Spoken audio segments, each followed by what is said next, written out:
Tatlo po kaming magkakapatid at nasa edad na 50s at ako ang panganay. Namatay na po ang tatay namin at may iniwan na bahay sa amin. Dapat po ba akong umalis sa bahay na iniwan ng tatay namin kahit na wala naman siyang iniwan na testamento? May titulo naman po ang lupa at nakapangalan sa tatay namin. Pinaalis po kasi ako ng asawa ng kapatid ko sa bahay ng tatay ko. Ano po kaya ang pwede naming gawing aksyon? Yan.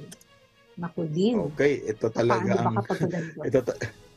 Ito talagang mahirap, Attorney Mimi. Ano? Yan, paboritong laro doon ng magkakamag-anak, agawan lupa. Yes. O kaya agawang bahay. Naku.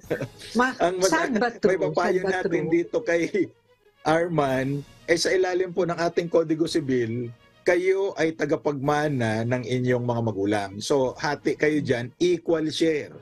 Ngayon, walang pwedeng magpaalis sa iyo kung ayaw mong umalis kasi mayroong kang bahagi dyan sa property na yan. Kung di kayo magkasundo, mas mabuting idulog niyo muna sa barangay. Dahil ito naman ay away o di pagkakasundo ng pamilya, kaya itong lutasin ng ating lupong tagapamayapa, lalo't masipag pa si Kapitan, dahil kapapanalo lamang. So dali na muna kaagad ito sa lupong tagapamayapa.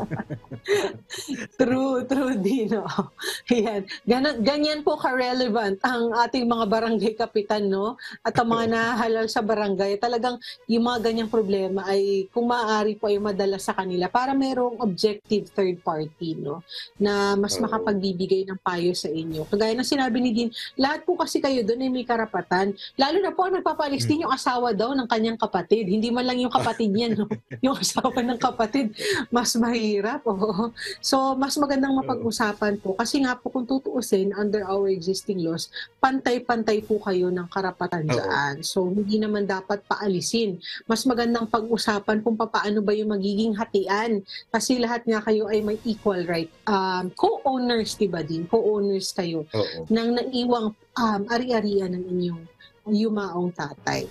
Ayan. At maidagdag ko lang Attorney Mimi, nasa ilalim kasi ng batas natin, ang lupong tagapamayapa ay walang kapangyarihan na mag-utos kung ano ang dapat gawin. Pagkakasunduin lamang. Ngayon kung talagang hindi na sila magkakasundo matapos ang ilang mga pagdinig ng lupon, kailangan humingi na siya ng certification to file action at dumulog na sa isang abogado para ma-file na sa korte ang usapin. Kasi ang purpose, ang layunin lamang ng lupong tagapamayapa, pagkasunduin. Pero kung hindi magkakasundo, hindi pwedeng magbigay ng utos ang lupon. Ang magagawa lamang ay bigyan ng certification to file action at idudulog na sa ating mga korte.